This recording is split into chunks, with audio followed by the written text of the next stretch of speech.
Thank you all once again for being here. I'd like to introduce our president, Claude Green, for a prayer. Good afternoon, everyone. Good afternoon. Let's take a moment to give thanks. God, we thank you for allowing us to come together and to be enlightened, to be informed, and to demonstrate that we care about the community that may be suffering from Alzheimer's and dementia. Father, we ask that you look over those caregivers and everybody who's affected by this disease, that we have the strength and the wisdom to handle it in our community. We'll continue to look to you for guidance and for the wisdom required to just maintain. I thank you personally because that was how you took care of my mom through this time. It affects our community, so we look to you for that. So as we go into this service, or we go into this session, we ask that you continue to do what you have been doing in the past, and that we pay attention, and we listen for answers, for results, solutions. We also ask that you bless the refreshments, bless those who prepared it, and bless those who prepared this event, all of those who partake, the Alzheimer's Association, and every other individual and organization who partake. We give thanks, thank God, and amen. Amen. Thank you. So, real quick, good evening, everyone. I'm Charles Jackson. I am the chair of the 100 Black Men of Syracuse Charles Anderson Health and Wellness Committee. On behalf of our president, Clark Green, our executive director, Drake Harrison, come on, man, stick your hand up, thank you. Our members, we'd like to thank you all for coming out to our town hall, a peace of mind. Before I introduce you to our panel, I'd like to let you all know who we are. We're the 100 Black Men of Syracuse. We've been in existence 30 years this year, right? 1995? As a chapter, 2008. Right. Okay.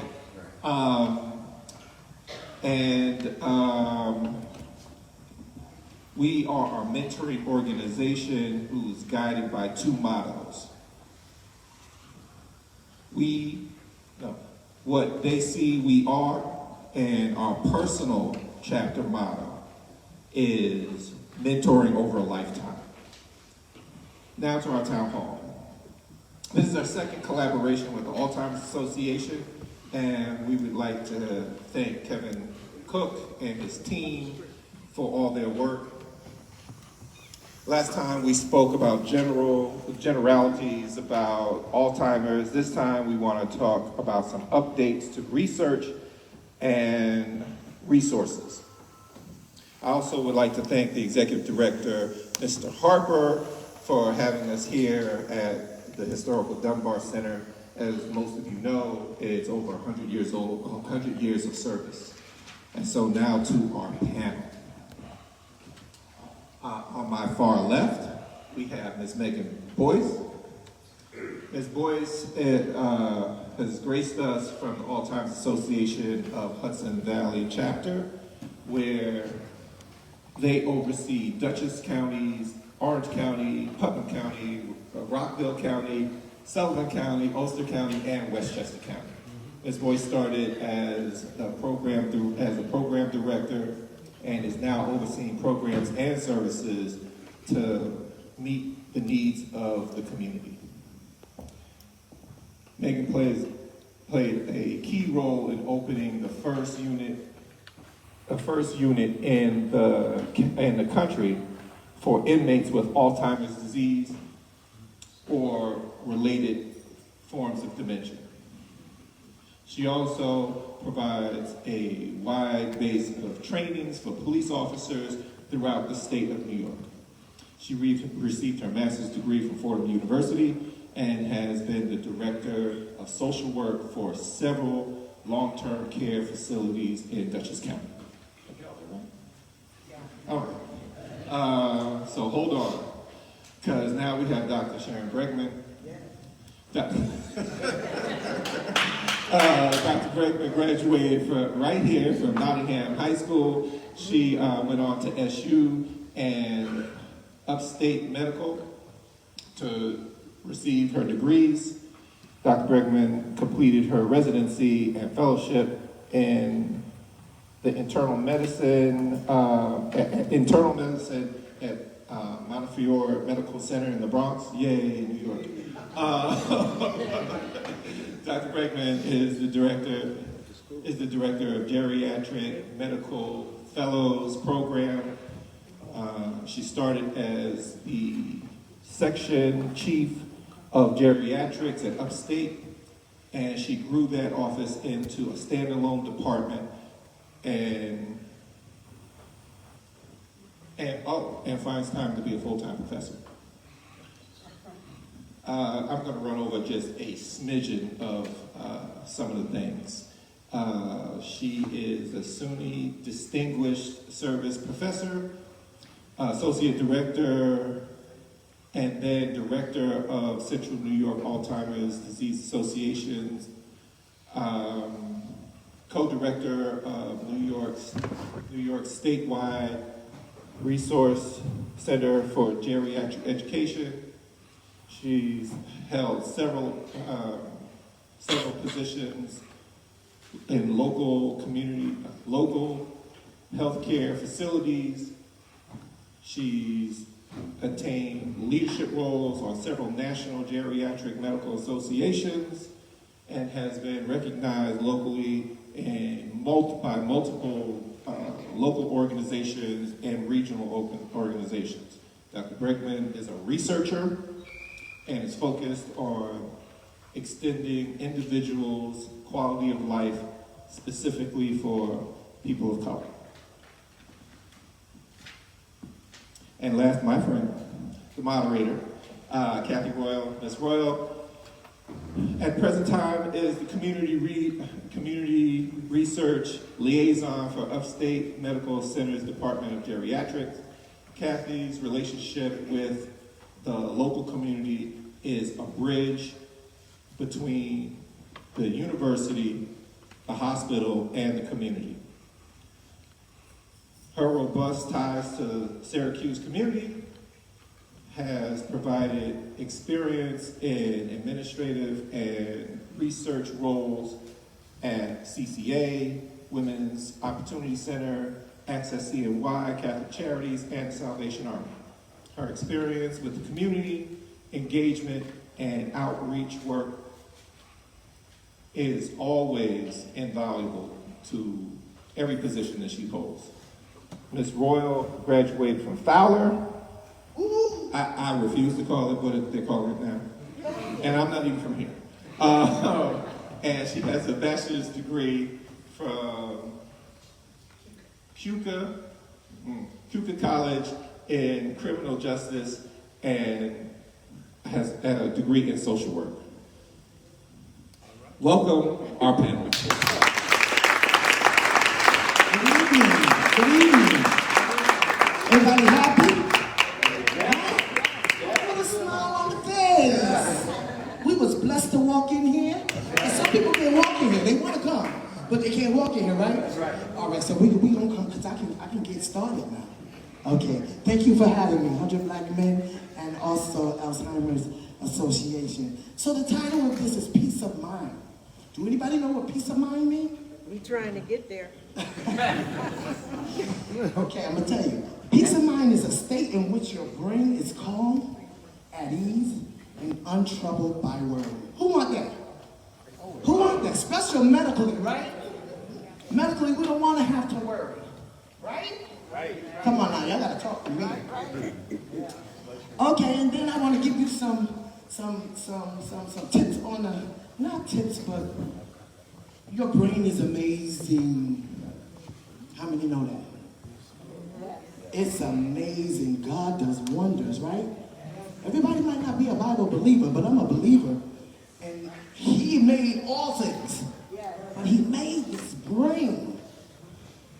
So your brain is around 3 pounds. pounds mass of wrinkled material in your head that controls everything you will ever do.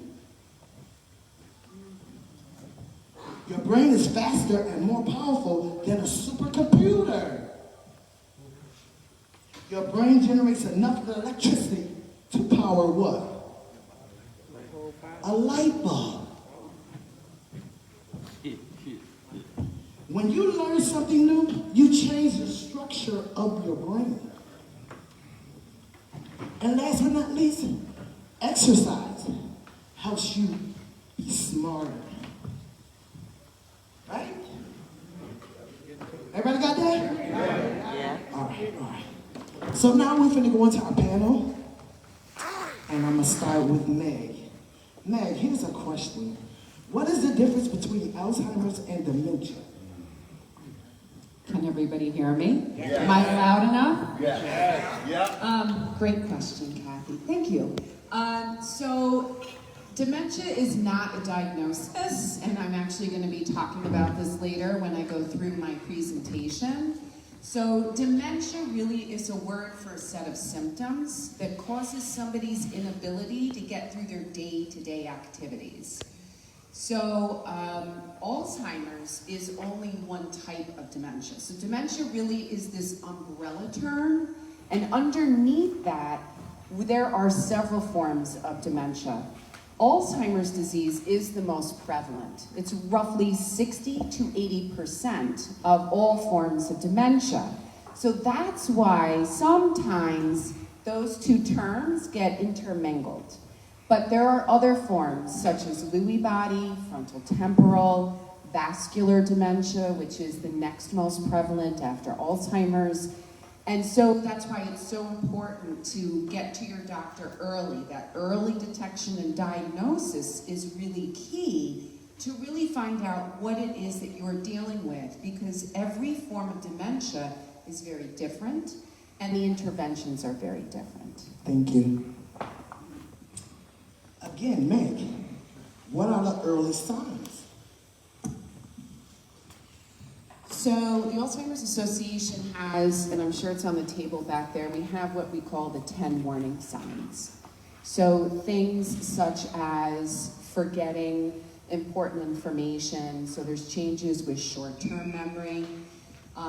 But what a lot of families also tell us is there's changes in mood or personality that sometimes can be those initial symptoms. So somebody who's usually very easygoing is suddenly a little curt.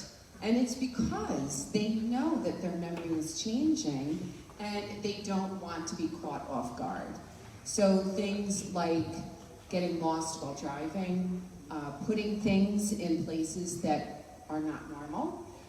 So TV remote in the dishwasher utensil drawer, which we've actually had happen with some of our clients, pocketbook in the freezer, wallet in the garbage can, you know, those kinds of behaviors or changes. Sometimes even judgment can be impaired, and somebody can suddenly start buying things that usually was not big into buying things. So it's a variety of different symptoms, and it's usually very individualized. But we do have a wonderful brochure that talks about the 10 warning signs. Thank you, Meg. Dr. B. So all these questions come from the community. Dr. B, my question to you is, what role, if any, do street drugs have in causing Alzheimer's or dementia? So, Alzheimer's disease is probably the best chronic disease that we know, because it probably starts many, many decades before we actually see it. So as we get more and more research, we realize it may start as early as our 30s or 40s, but because there is so many brain cells, they can overlap for a while until they start to reach a critical point where they start to die. So it's a very long trajectory. It is a disease of aging, so we see it most commonly in people as they get older. However, we know there's a lot of things that can impact our brain health. And the things that we do to keep our body and our heart healthy keep our brain healthy. there is nothing about street drugs that helps keep your body healthy. That's right. So it doesn't matter whether it's your brain or your kidneys or your heart or your skin, street drugs are not good for you. So people who have used street drugs may have extra damage to their brain over time, and that might increase their risk of having a disease later on. The other thing that people don't realize, because it's socially acceptable, is that alcohol is not good for our brains. You know, everybody can drink, and it's the icebreaker, and it's what people do at parties. But actually, alcohol is toxic to nerve cells, and it causes the brain to shrink. So we often tell people that if they want to keep a healthy brain, they should drink as little as possible. And right now there's increasing research that shows there's no amount of alcohol that's really safe. Alcohol causes cancers of all kinds, but it does affect the brain. It causes the cells to shrink, and you don't want your brain to shrink. So street drugs are not good for us. Okay. And alcohol should be kept to a minimum, if at all. Okay. So, Doc, on the street drugs, we know cannabis is the real word, but in our community it's marijuana. And the doctors are now putting this out as a prescription. What's your thoughts on that? So, yeah, there's stores now that way you can buy it. And you know, some people, when they smoke marijuana, they get memory loss, right? There's not a lot of research that's been done. And I can't necessarily prescribe it or recommend it. However, we know that if you're breathing things into your lungs or taking substances into your body, it's probably not so good for you. It's just that we don't have enough research to know. On the other hand, I have some patients with advanced Alzheimer's disease, and they're really approaching the end of their life, and they may have trouble sleeping, or they may be agitated or have behavior problems. And some family members think that the gummies, the THC gummies, help them. So if you're at the end of life, I have a different perspective than if you are younger and still kind of functioning in the world. In general, all of these extra things that you put in your body are probably not as healthy as we think. Okay, thank you.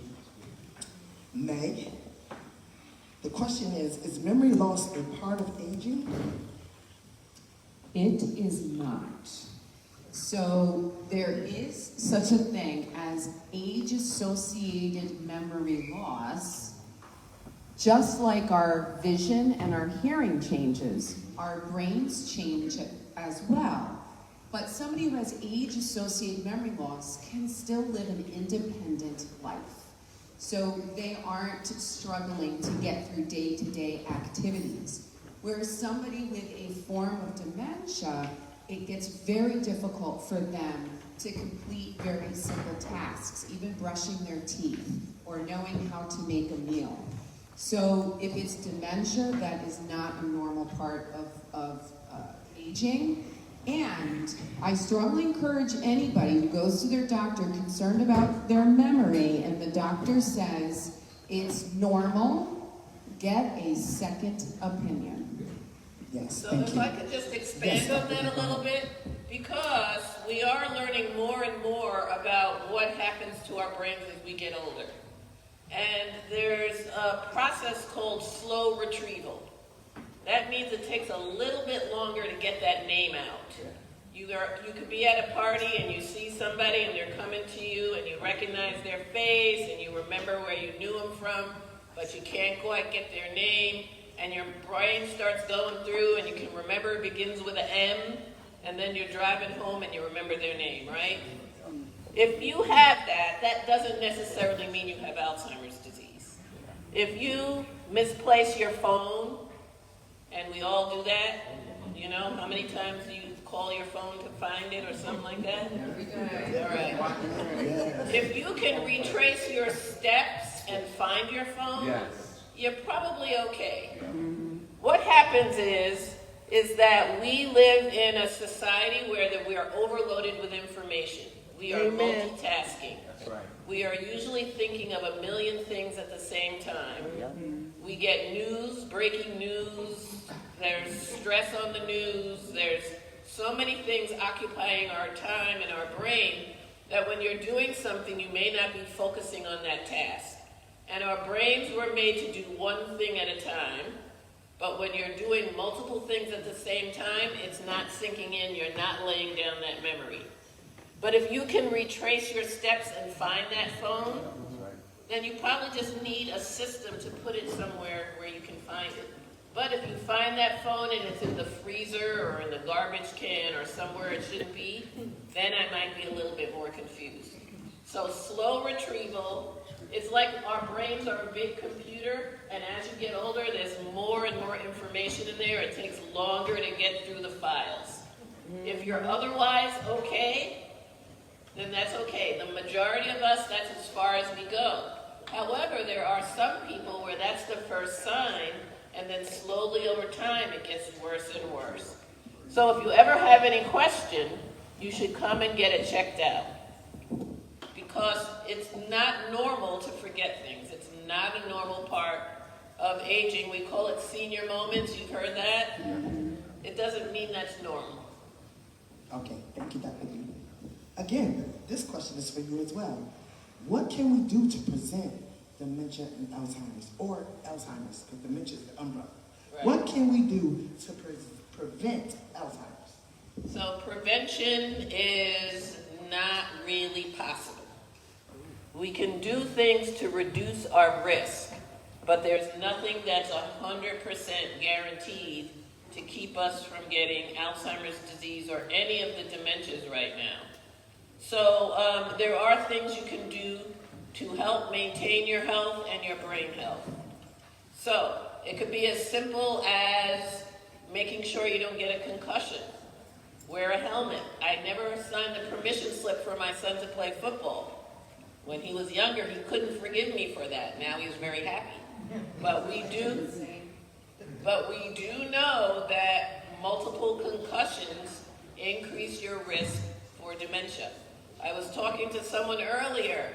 As you get older, you need to stay off of ladders and step stools because a fall with a head injury can change your life. So we know that multiple traumas to the head can increase your risk. That's what happened to a lot of the football players and soccer players. We know that eating a healthy diet can help the blood vessels that send blood to our brain. And it's not McDonald's, it's not Taco Bell, it's not Coca-Cola, it's not potato chips. It's really eating real food as close to the way God made it, right? Because when you eat food that's over-processed, a lot of the nutrition is taken out of it, and a lot of bad things are put in. We know sugar is not good because people who have diabetes have an increased risk of getting dementia. And one of the trials we're doing in our office, we have a clinical trials program, is looking at the relationship of diabetes and memory loss. Because the brain is very sensitive to sugar, and if the brain can't get it because you have diabetes, that can increase your risk. Hypertension or high blood pressure increases your risk. And we, as African Americans, have a very high rate of hypertension. A lot of it can be due to the daily stresses that we deal with. And there's another branch of research right now that is looking at the impact of daily stress on our bodies and our brain. Because when you are stressed, your body makes these hormones that over time raise your blood pressure, raise your blood sugar, and do all sorts of structural changes to our brain. So they're looking at the role that stress plays. And sometimes we get so used to stress, it's like in the background, we don't even realize it's there.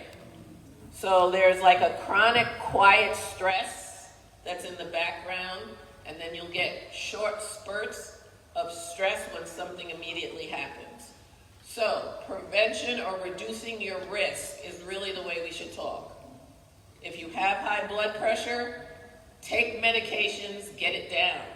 If you have diabetes, get it under control, improve your diet. Wear a seatbelt. Don't ride a bike without a helmet. Don't get on a ladder. Sleeping is very important. And we live in a society, again, that values us multitasking and staying up late. And you need to sleep, because when we're asleep, that's when the brain cleans up the results of all the chemical reactions it does during the day. And a lot of those are toxic and not good for us. And if you're not sleeping, those cause damage to your brain. So you gotta sleep. Don't smoke. Smoking is very bad for your blood vessels, and those include the blood vessels that take blood to your brain. And then the other thing that is very good for our brain, Kathy mentioned it earlier, is exercise. And it is more than just exercising, because whenever we exercise, our body makes these little chemicals that go into our brain and help stabilize the nerve connections. So it's very important that we figure out a way to take a walk every day. Try to walk for at least 30 minutes. Try to walk for at least 150 minutes a week.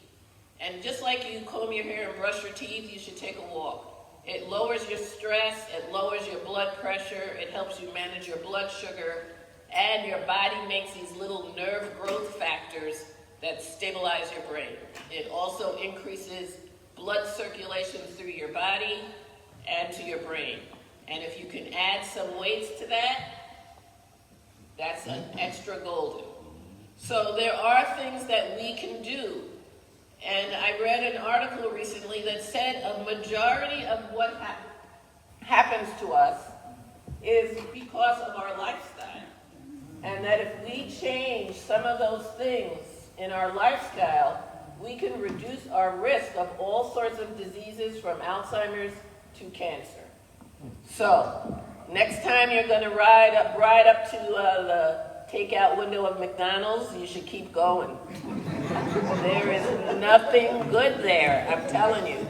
The next time you think Taco Bell's or KFC, keep going. Thank you, Dr. B. And you mentioned something about diabetes with the sugar. So the community says, okay, what's the difference between white sugar and brown natural cane sugar? Don't believe that word natural. Do you know what else is natural? Cyanide. Okay? So natural doesn't necessarily mean better. Sugar is sugar. And as a society, we eat too much of it. And over time, our body gets resistant to breaking it down, and it leads to the buildup of fat, and then it makes your body more resistant to breaking it down. You get what's called insulin resistance.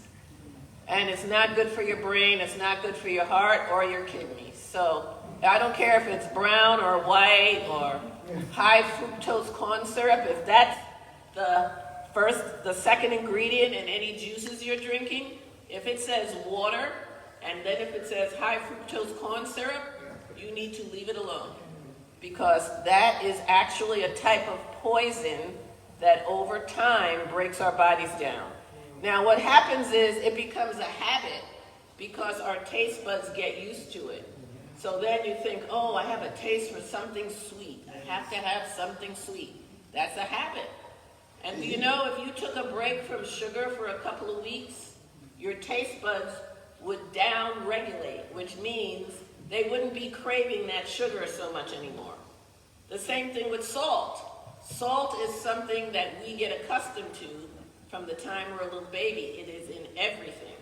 And we know that over time, salt is very bad for us. It raises your blood pressure, and that high blood pressure damages your brain, your heart, and your kidneys. So that's within our control.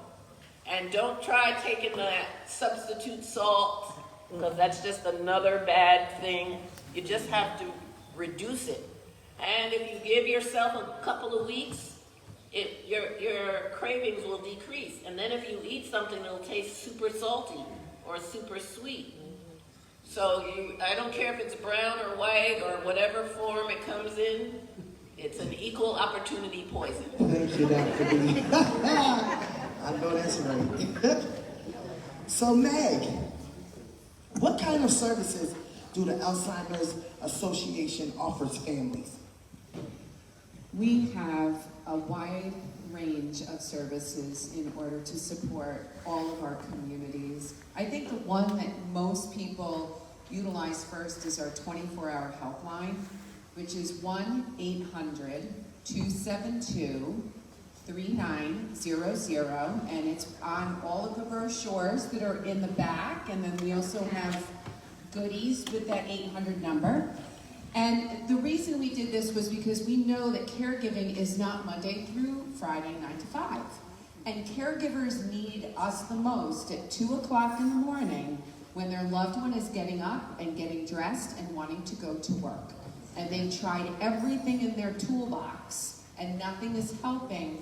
We are there for you. We have master level social workers 24 hours a day, 7 days a week, 365 days a year, there to support and assist you at any time. We also have care consultations that are local. So a care consultant is someone who has either a master's in social work or someone that has a comparable degree, and all of our services are free, that sits down with the family and has a one-on-one conversation with that family and provides them with a short-term plan and a long-term plan on whatever they're dealing with at that point. And then, as the individual progresses through the disease, both the 800 number and our care consultants are there to support the family as changes happen. We also have our caregiver support groups, and every single caregiver says it's their lifeline. They think they are the only ones dealing with a situation. And when they go to one of our support groups and they share this story, and everybody around that table says, I get it, and this is what we did. It is such a tremendous support for all caregivers to be connected to a support group. And we also have wonderful educational programs. We have trainings for caregiver. We have a wonderful new series called the Empowered Caregiver Series that focuses on everything from communication to behaviors to how to deal with certain situations like driving and all of the issues that come up as somebody progresses through the disease. And again, we have material in the back that has all of this information for you. Okay, thank you, Meg. But on the caregivers end, is there a caregiver support group for our community?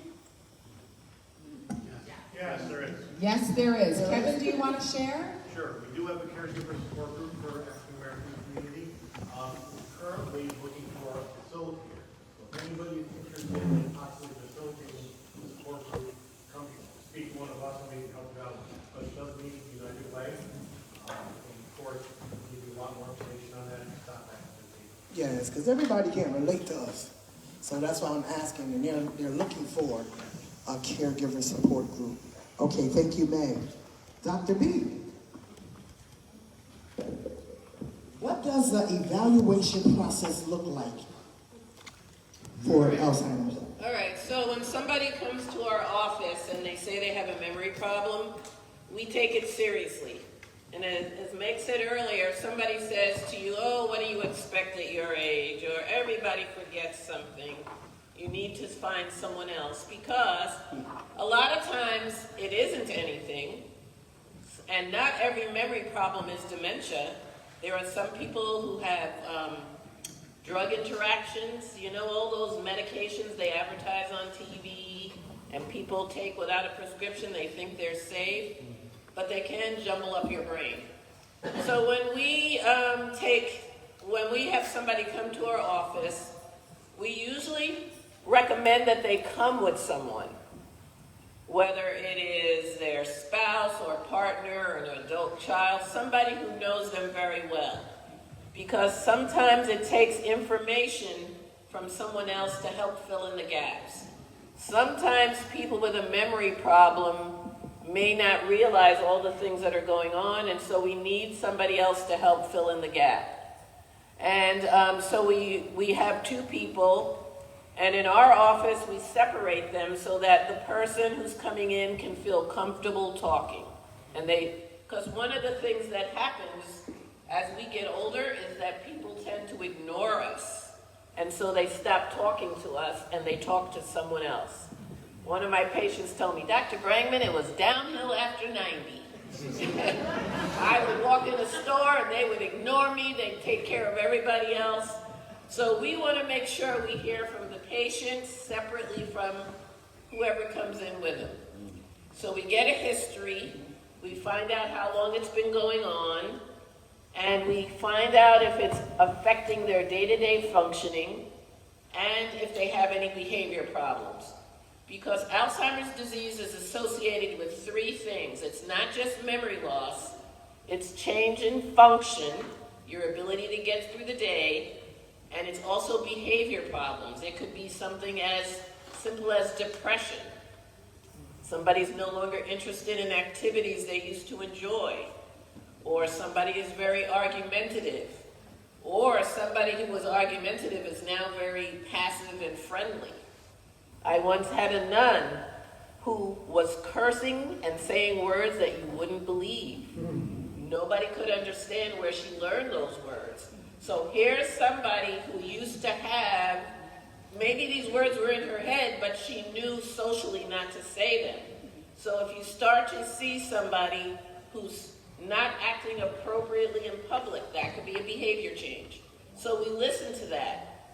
We have some tests that we do that look at your memory and ask you some questions. We also do a depression test. We might send you for an MRI of the brain. And the MRI is a special kind of brain scan that can actually look at the structures of the brain. Because what people don't understand is that Alzheimer's disease isn't somebody doing this on purpose just to get to you. It's actually structural changes that happen. And certain areas of the brain can start to shrink and change.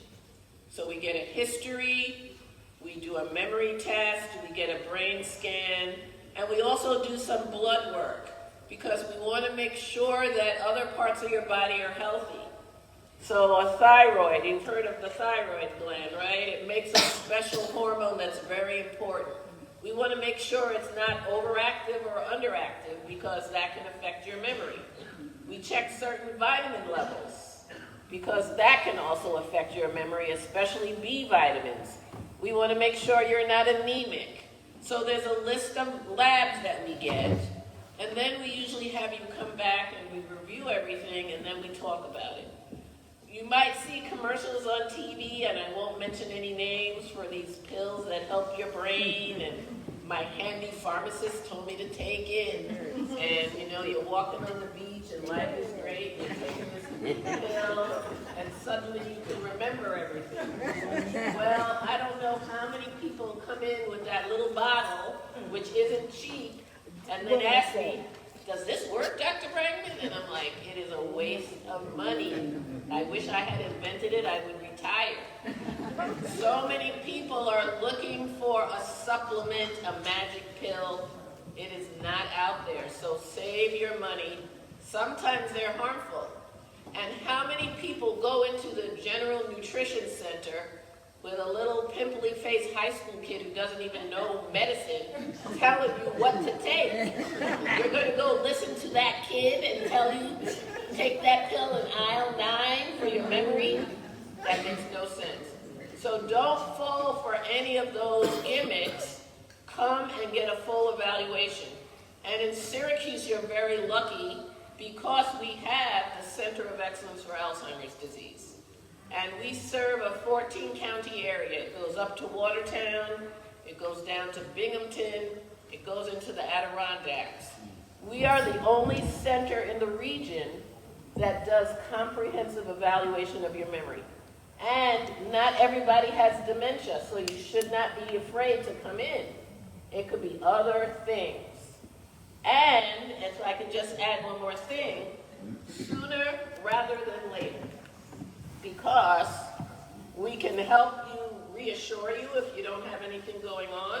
If you do have something, the current treatments work best. The earlier, the better.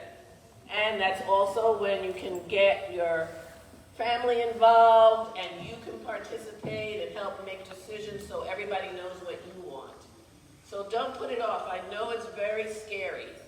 And a lot of people don't like going to doctors. But it's better to find out and get treatment than to wait and then have a crisis. Thank you. The next question is for you, Dr. B. What can I expect when I go to my doctor if I didn't make it to the geriatrics first?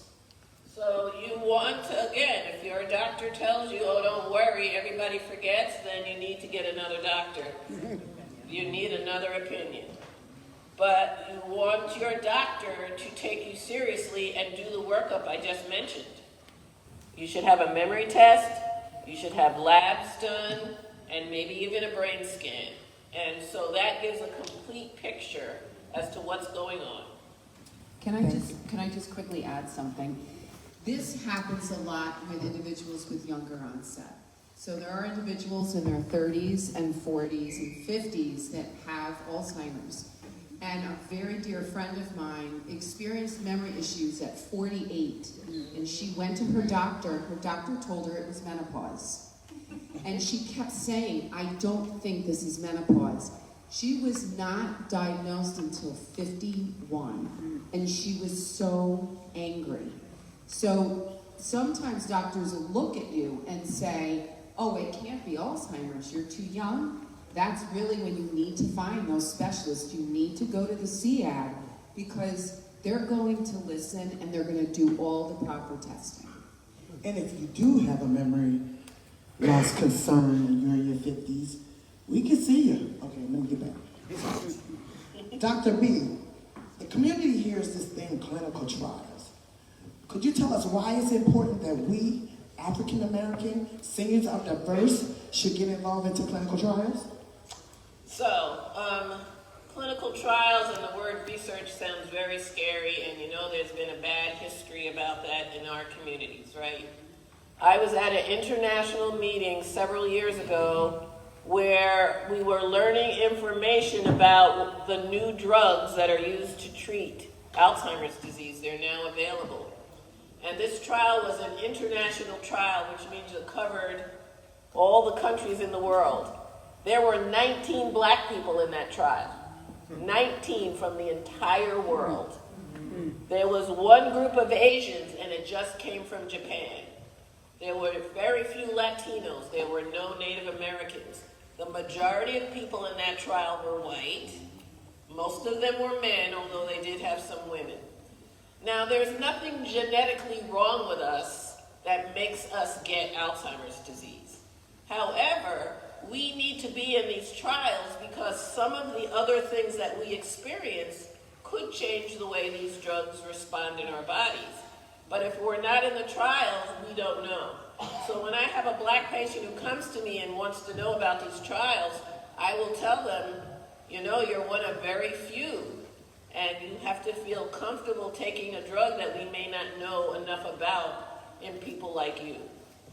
So, you know, everybody talks about Tuskegee, and that's really not, it's not what most people think of. There are so many areas where we get discriminated against in the healthcare system. And so it has to be a lot of trust for you to sign up for a test or a trial. And what we found is that many black people are not even asked, or they're in a system where they feel like nobody's listening to them, so they don't feel that they can trust that participation. And so from that meeting that I went to, I got a grant to look at ways of improving diversity in clinical trials.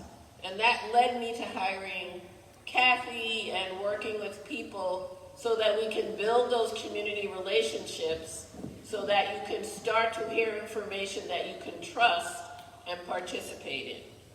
And even if you don't want to participate in the trial, you can come and get good care. And sometimes after you get that good care, you may feel more comfortable participating in a trial. But if we don't participate in these trials, then we'll never know if these medications are going to help us or not. And we are overly represented in these diseases. I'm actually sick of talking about it because it seems like every time you hear about a disease, we have it 10 times more than everyone else. It's time to get solutions to that rather than just repeating these statistics, because a lot of times those statistics paralyze you when you say, well, why should I bother, right? If my risk is so high, what is the point? And that gives you the wrong mindset, because there are things that you can do. So I want people to feel energized and feel like they can participate, and that participation might be able to help your children or your grandchildren moving forward. The other thing you should know is all research now is controlled under a clear set of rules. So you cannot participate in research that is going to harm you. You can't be used as a guinea pig like what might have happened in the past. And you will be explained every step of the way about what's going to happen, what the possible side effects are, and if at any point you feel uncomfortable, you don't have to continue. So it's important to realize this isn't like the old days. You might have heard about the doctor that created all the acne treatments in our country, you know, Retin-A and all of these acne treatments. Well, he did his studies on black people in prisons in Pennsylvania, and they didn't have the ability to say no. And he put all sorts of horrible chemicals on their body to give them skin diseases so he could come up with a treatment. And he made millions of dollars from it, and so did the drug company he worked from. And to this day, people are trying to get reparations for that. He's long gone and dead, but he made millions of dollars off of maltreatment. That can't really happen. It would not happen at Upstate, I can tell you that. But it's not going to happen now because there are different rules. And so it's real important that we participate, and not just in aging research and Alzheimer's. There are treatments across every disease that you can think of where there's very few of us participating in these trials. Thank you, Dr. B. Also, Dr. B, can you tell me where I can go here in Syracuse if I'm concerned about my memory? I've already said that, right? Oh, you did. Upstate. All right. So we run the Center of Excellence for Alzheimer's Disease out of the Department of Geriatrics. You may have run into Kathy already out in the community because she's often there setting up a table. She's at many, many events with information. We don't just do memory loss. We take care of older people in general, especially if you're in your 80s. We're looking for older people who usually have a long list of problems and a longer list of medications, who need a good checkup. The checkup will include a memory evaluation, but we'll look at the whole person and make sure all those medicines make sense for you, make sure you've had all the right tests, and make sure you're getting the right care. You don't necessarily have to give up the doctor you have. You could just come and we can help make sure and work with your doctor that you're getting the right care, but we also do basic care for older adults. Thank you, Dr. B. And again, that closes our... Oh, questions? Oh. This closes the questions that I had from the community. But since the community is represented here tonight, do you have any questions? Come to the mic. So give you answers. To the mic. Come to the mic, please. If you can, I'll bring the mic to you.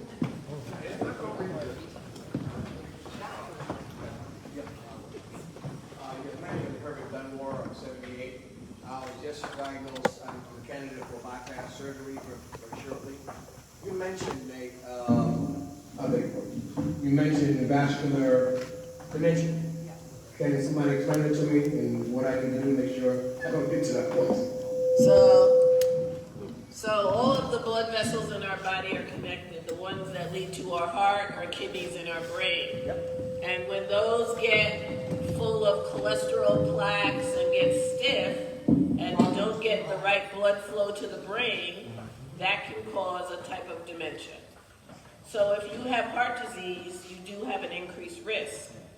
So what you want to do is take care of your heart, as you're about to do, and then make sure you do things that help your blood vessels stay healthy moving forward. So that's going to be looking at your cholesterol level, making sure you get in an exercise program, start eating foods that are as close to the way God made them as possible, stay away from alcohol, don't smoke, not saying you do.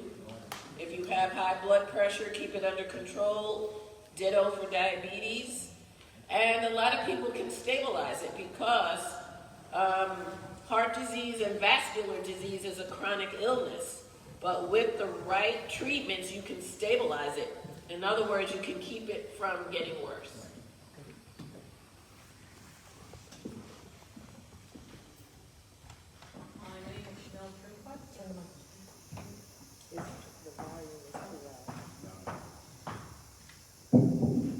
My name is Sharon Brangman. I just have like 2 questions. So what if a person's in denial and you don't want to come in? What would be the best way to kind of get them to you? And my other question is how to avoid, or is there a way that we can help not get it? Or delay the process before we even have any kind of symptoms? So I'll share, because we get this question a lot. And there are a couple of different techniques that we talk to our caregivers about. Sometimes the person will listen to the person that they trust and love the most. So if there is a family member that they're closest to, and that family member says, "Can you just do this for me? I'm worried about you, and if you would come with me, I would appreciate it." Also, depending on the relationship with the doctor, we have had families call the doctor's office, explain the situation, and the doctor's office calls the person and says, "It's time for your annual physical. I would like to set up an appointment for you to come in." And the third is, if those don't work, then another family member will come to the individual and say, "I have a doctor's appointment, I'm really nervous about it. Can you come with me for support?" And they get the person in the room. And again, if you have a good doctor and the doctor is willing to work with the family, the doctor, it will appear like they're working with this one family member, and then it'll kind of eke over to the person that they really want to have an assessment done. So those are some of the things that we suggest to caregivers. Most of them do end up working. So actually we do that a lot. We pretend sometimes we end up doing both evaluations, and we'll focus on one person, and then the other ones that will say, "Well, while you're here, let's work on you." So yes, that works. And then your other question was about prevention. And I mentioned earlier, there's nothing that's 100%, but there are things you can do to reduce your risk. And you don't have to wait until you're 60 to start. Although it's never too late, you get the most benefit if you start it earlier. And that's exercising, figure out how to do it every day, just like you brush your teeth and comb your hair. Watch what you eat. Get a good night's rest. And there's no safe sleeping pill, despite all those things you see on TV. Figure out how to get a good night's rest. We have to figure out how to manage stress. And it's very, very hard. I've been trying to take a news break. It doesn't always help. But we have to manage our stress because that's very tricky. It sneaks up on us and it causes a lot of damage. The other thing is you should know what your blood pressure is. You should know what your blood sugar is. You should know what your cholesterol level is. You have to be aware of your health and you have to advocate for yourself. And if any of those things are out of whack, you got to work on them because they don't affect you immediately, but they affect you down the road.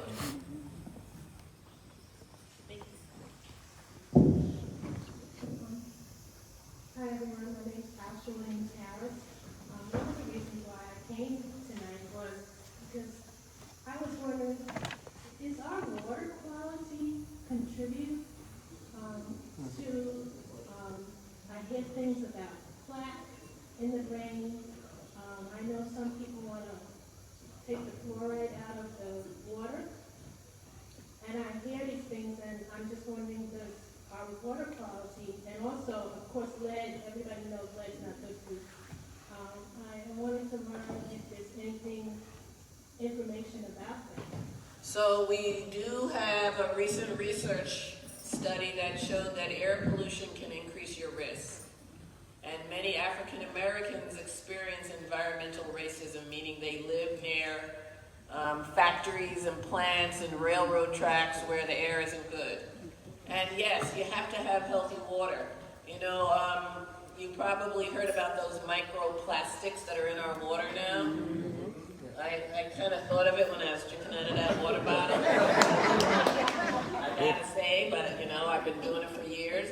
I read one study that said we got about a teaspoon of plastic in our brains. That can't be good. No. But you know, there's been no research on it. So yes, you have to have good water. It has to be clean. We know lead is toxic to nerve cells, especially to developing nerve cells, meaning children. But it's never good. Heavy metals are never good for our brains. Air pollution is not good for our brains.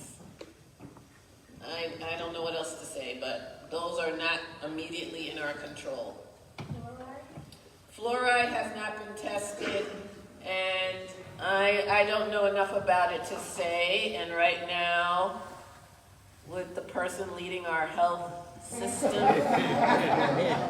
I tend to not believe anything he says, but I don't have enough information. I do know before fluoride, people had their teeth falling out of their head, and there is a correlation between unhealthy teeth and gum disease and heart disease and brain disease. So everything in our body is connected. But I don't want you to focus on those things because they're not in our control. There are bigger things that are within our control that have a more defined and researched impact. Okay, she will be our last question. I can just speak loud. Hi, everybody. I'm Karen Harrison. This question is for both of you. Perhaps you can answer. And that is, you mentioned that there were clinical trials. And just that fast, I heard several people say they were interested in possibly signing up. But one thing I was concerned about was, in light of the current administration, do you have a heads up on what might be happening with the funding? Oh, yeah, that's... NIH and... We're in a mess right now. I don't know what to say. Every grant that's out there is currently on hold or probably not going to be funded. And especially if it's in my area about disparities, they don't want to hear anything about that because basically I don't think they care about us. But in any case, we are in a very unknown and scary time right now. We still have some trials that are going on, but we don't know what the future holds. So a lot of research is coming to a screeching halt because most of our research on Alzheimer's disease came from the National Institutes of Health, and that's essentially been defunded.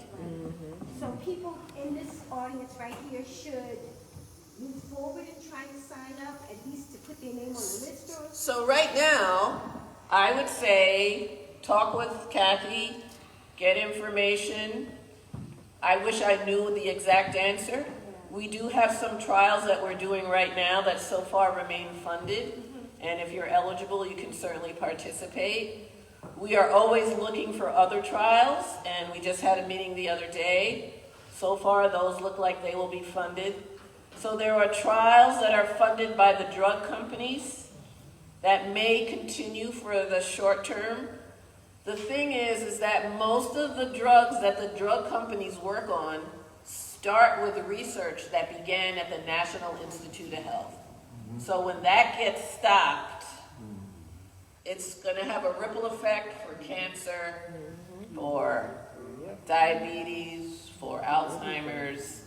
So stay young and healthy. That's all I can say. Somebody's got to find a fountain of youth. Well, ooh, do you all want to eat? There's the question. So. The evaluation that you were talking about, the MRIs and the blood work and everything, is that funded or is it something? It should be covered by Medicare. And is the person doesn't have it or insurance? So most insurances cover it. If you don't have insurance, everything is harder. So Medicare, Medicaid covers most of our workups. If you don't have insurance, everything is harder, and you would have to talk with us and we would try to work with you. Okay, so please thank our panel and our moderators. So what we're going to do is y'all get some food. We're going to feed you, and then in about 15 or 20 minutes, about 15 minutes, we're going to have Meg's presentation. So Into these slides. And I heard once, in order for us to remember new information, we have to hear it 7 times. So 7 times in order for us to finally capture. So you're going to now see visuals of some of the information that we talked about. The first being, well, what is dementia? So we have this wonderful visual where dementia is this umbrella. And we talked about this. Dementia is not a diagnosis. Dementia is that word for a set of symptoms. And you can see under this umbrella, we have Alzheimer's, vascular dementia, Lewy body, frontal temporal. There's actually over 70 different forms of dementia. So that's why it's so important to get to your doctor early enough. And like we said earlier, some forms are reversible. So Dr. Brangman talked about vitamin B12 deficiency. We've worked with families where it was a urinary tract infection that was causing the memory issues. So, and then where I live, because I live in Poughkeepsie, New York. Does anybody know where Poughkeepsie is? Oh, yeah. Yay! Usually people are like, where the heck is that? So we're kind of unfortunately the Lyme capital, and there is a Lyme-related form of dementia. So we always encourage individuals to make sure that they get the proper blood work, including the Western blot, which will capture if this person has Lyme disease. So every year in March, so March 25th is the magic date, the Alzheimer's Association releases what we call our facts and figures. So this is updated information on basically statistics of how our country is doing. So this is still our 2024 data, so it's going to be changing in 2 weeks. But in 2024, nearly 7 million Americans are living with Alzheimer's disease. Nearly 7 million. I think the statistic that really frightens people is the lifetime risk for Alzheimer's at age 45. Age 45, 1 in 5 for women, 1 in 10 for men. It kills more people than breast cancer and prostate cancer combined. So people, when they hear Alzheimer's disease, they don't always think of it as a terminal illness, but that's what it is. I think we talked about this when we did our panel.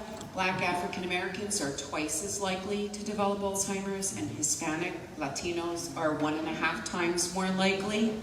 And there is still looking into why that is the case, yet these communities are less likely to get a proper diagnosis. That's why you guys are so lucky to have your SIAD right in your backyard. There's a lot of communities that don't have that accessible to them. I know Dr. Brangman also talked about this. This might be a little hard to see, but she talked about some of the chronic illnesses that impact the Black African American community. High blood pressure, diabetes, and stroke. And from these statistics, African Americans ages 50 to 64, 61% have high blood pressure. 23% have diabetes, and 7% have strokes. So this is kind of one of the areas that researchers are looking at because of these other chronic illnesses that then put our brains at a higher risk. Dr. Brangman also talked about if we can get these things under control, we're going to help our brain health. I know Dr. Brangman was asked about reducing risk. Researchers show that up to 40% of dementia could be preventable if we look at modifiable risk factors. The end of July, the Alzheimer's Association is holding the largest conference for researchers in the world. It's called the Alzheimer's Association International Conference. This year it's happening in Toronto. And it's happening the last week of July, and there's going to be a big release. And that release is in regards to the largest lifestyle study that has ever been done. It was fully funded by the Alzheimer's Association. It was called the US Pointer Study. We had over 2,000 participants, and it was diverse. We had diverse individuals involved in this study because we know the importance of it. And they looked at things like exercise, nutrition. Dr. Brangman talked about sleep. You know, I want you guys to be honest. Raise your hand if you get 7 to 8 hours of good sleep a night. All right. Does it have to be all at once? You know, it's so funny. I was asked that. I did a research presentation last night. Somebody asked the same question. You know, as long as you get that deep sleep. You know, Dr. Brangman talked about how our brains need to clean itself. And in order to do that, you have to be in a nice deep sleep.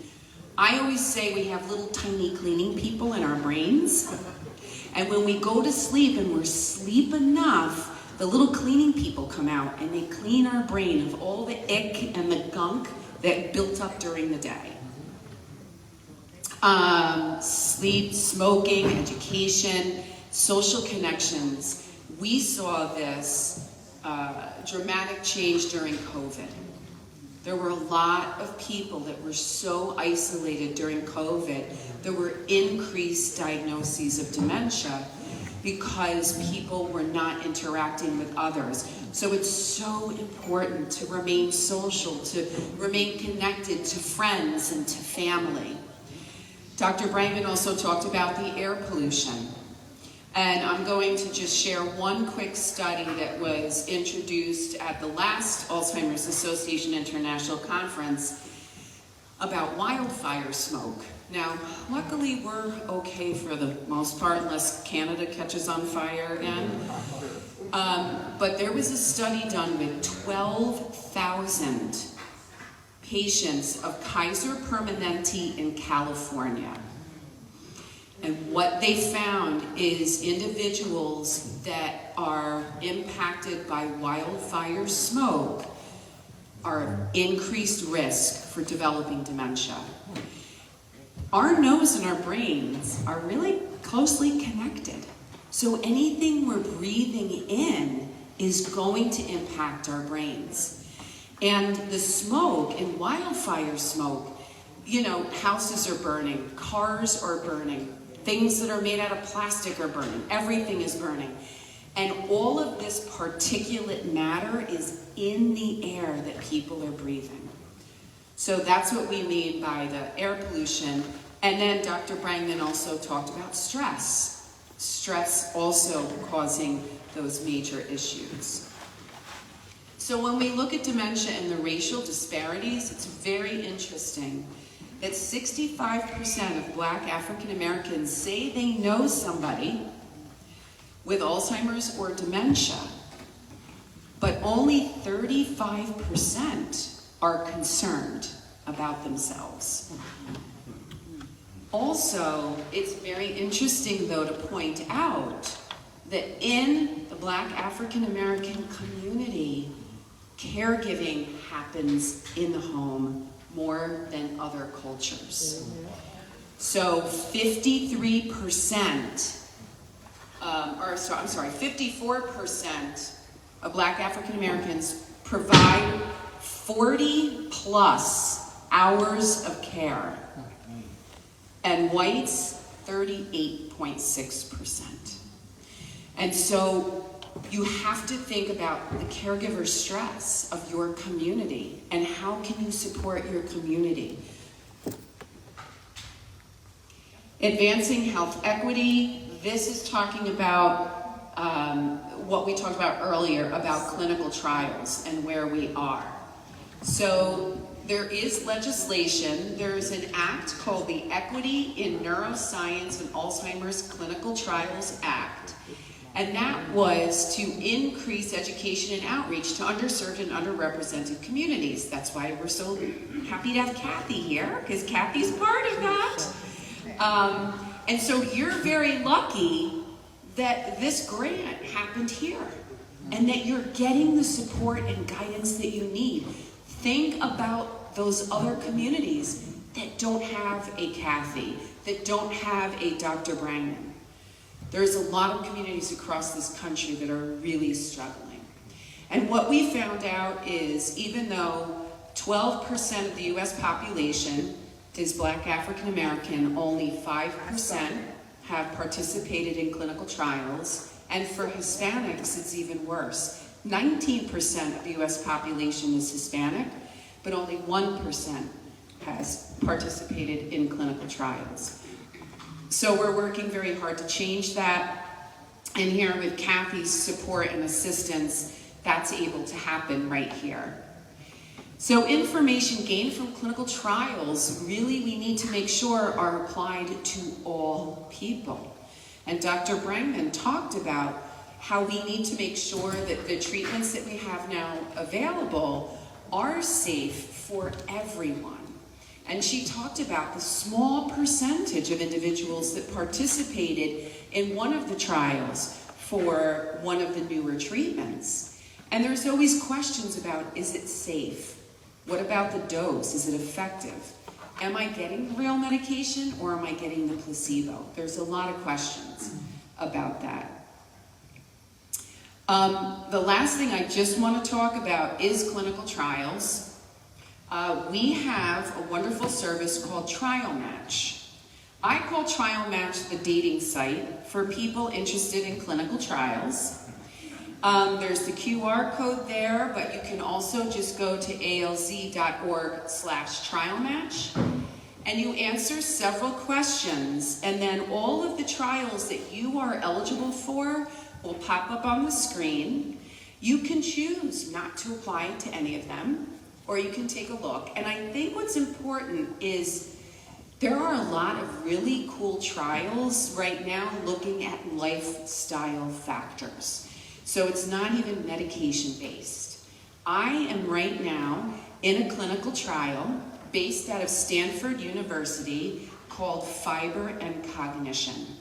So the study that I'm in is looking at our microbiome, our gut health, and how does our gut health impact our brain health. And I just want to share with you what it's like. Every 6 months, I go through cognitive testing, and it's all online. Every 6 months, I have a diary, a food diary, that I complete. It's an app, and Stanford University has access to my food diary. And I know you're eating, but I'm not going to say much more. But there are samples that I send. to Stanford, and they look at everything. They look at how I'm doing cognitively. They look at what am I eating, and then they look at my samples. And it's giving important information. So we can all participate in a lot of different ways. There are also some clinical trials that's simply a questionnaire. So I encourage each and every one of you. I'm not ready to be in a medication-based trial. I have to wait until my son is financially stable and on his own. And then I may think about that because I want to be one of those people that finds a cure. I've been in this field for over 30 years. And I was hoping I was going to be out of this field a long, long time ago.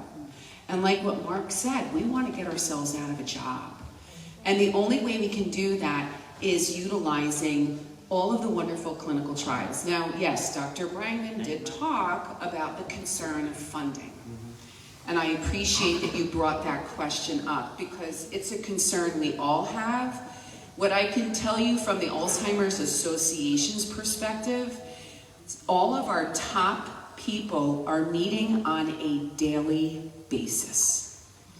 On a day, not weekly, they meet every day and they look at what's happening and they figure out how we're going to move forward. And so right now I'm in 4 clinical trials. Right now I'm in 4 clinical trials. And as of now, none of them are being impacted by funding. But I may get a call. One is a wonderful app called Mindr, M-I-N-D-R.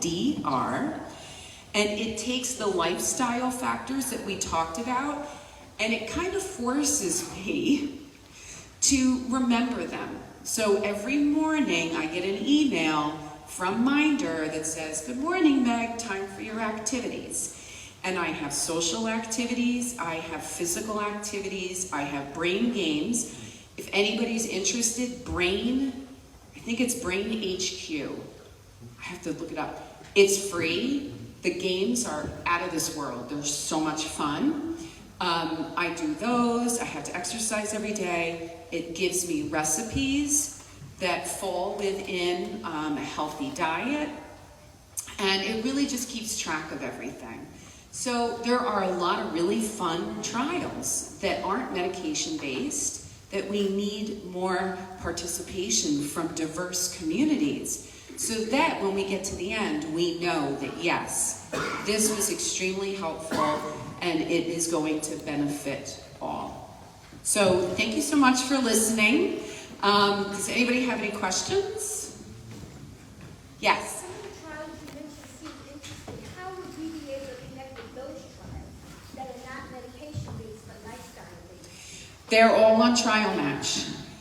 So if you go to Trial Match, if you go to alz.org Trial Match, or I'll leave this on the screen, there's a QR code.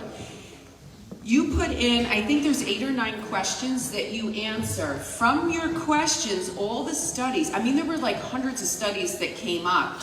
Go through them and you'll find the ones that are maybe just an app or could just be a caregiver questionnaire.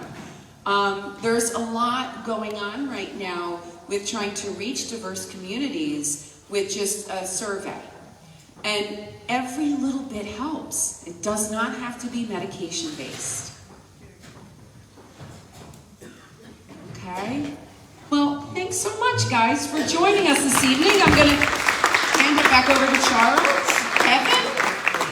Reminder before it goes back to Charles, please turn in your sign sheet for somebody in the back before you leave. If you have another Okay, well, so we're wrapping up. So thank you very much for coming out. Please stay in contact with us. Friend us on Facebook. JB does a great job of getting information out. If you really want to know what we're doing, go on our website. Usually right below the first picture, all our new events are coming up.